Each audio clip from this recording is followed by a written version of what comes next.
Miss Bernaline. Thank you for taking this time to speak with us today.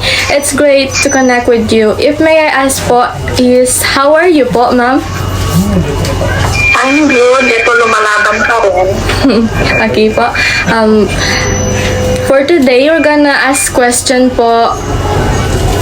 And the first question po is, how long have you been working in Dubai? 3 months. This coming December 27. Okay po. To the second question po is, what motivated you to work abroad? Ito, ginawa ko to para sa pamilya ko, especially sa mga anak ko. Oh, that's sweet. And the third question po is, how was your adjustment period po? Hindi naman ganun sa kahirap, since kung nagkakaintindihan naman ko ng amo mo, okay lang. Okay po. And the fourth question po, can you share some do's and don'ts for those planning to work in Dubai po? Always look for common ground.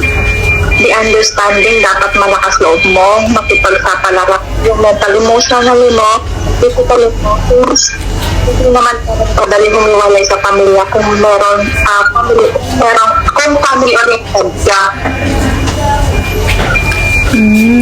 And for the last question po, what advice or tips can you give to aspiring professional who want to work overseas po? Dapat laban lang, gawin ang dapat at ipalo ang dreams para makamit ang mga pangarap.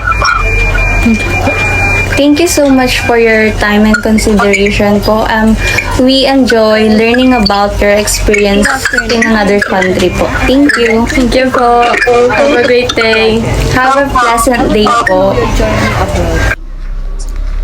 How long have you been working in your country? Basically, I'm working at Major or Teleperformance for 3 years now, and my work is US based. So basically, I almost have all of my 3 years talking with Americans, and I was able to get into their culture that much.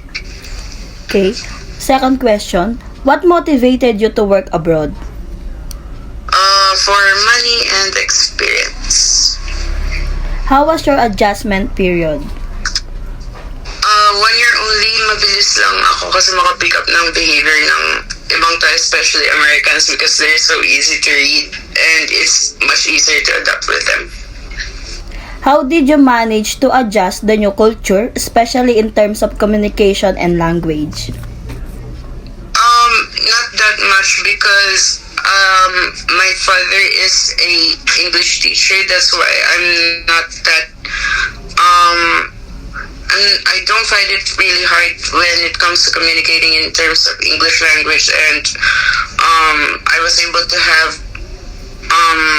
some glimpse or prior experience when it comes to their culture in America. What are some cultural differences you observed both socially and in the workplace? In the workplace, mas professional sila in terms of communicating with other people. Dito kasi sa Philippines is that pwede kang makisalamuha, makipagtawanan with your workmates, tapos sa US, halos work lang talaga. And then, you should be always open-minded with all of the things.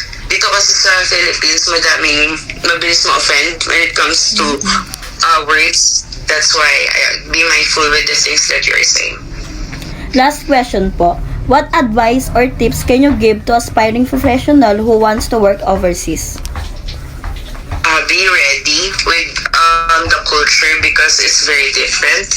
So, there's a possibility na matatagalan yung adjust nila. When it comes to people naman, there are a lot of different people. There are racists, some, but most of them are nice din naman. Just know the people that you are encountering with and that you're speaking with, so that you wouldn't be able to have a bad day by the end of the day.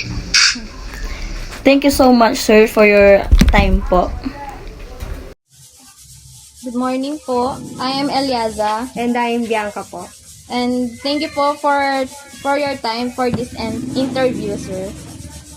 So first po, ano po yung name nila, sir? Carl Jefferson Duno. So, Mr. Carl, we will just ask you a few questions, sir. So, what's your work and how long have you been working, sir? So I am working as customer service representative. Actually for more than 2 years now, and I'm dealing with customers na located in US. And for the second question po, how did you manage to adjust to the new culture, especially in terms of communication and language? For me, siguro nasanay na. I just used to it. Kasi hindi naman iba-iba palagi yung concerns.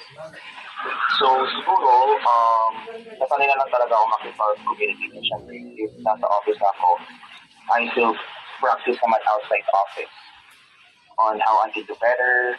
You know, since we are customer service, we need to ensure with proper customer service. Thank you so much po. And thirdly, sir, what are some cultural differences you observed, both socially and in the workplace po? For me, siguro Filipinos are more polite than foreigners. Kasi some of them na very rude, especially kahit hindi nila lang help from us, they still rude kasi frustrated na sila, ganyan. But I'm not saying naman na lahat ay hindi polite, pero kasi syempre, swerte mo na lang talaga pag may customer kang hindi galit. And yun, mas may common sense ng mga Filipinos for me. Okay, sir. For the last question po, what advice or tips can you give to aspiring professionals who want to work in the near future po? Kung same industry, if they were gonna choose, BPO, and of course, kailangan maging ready kasi hindi lang naman mga customers ang need mong i-handle eh. Kasi people around you, your boss, co-workers, managers, kailangan makisama, and of course, put yourself and your family and God first para motivated, inspired ka lagi. Okay po, sir. Thank you po for your time po, sir. We really appreciate it po. Of course, no problem. Do you have any follow-up questions? None, sir. Parang recitation. That's all po. Thank you po. Okay, thank you. Good luck. Thank you po. Thank you Have a po. great day po. Ayun din. Ingat kayo.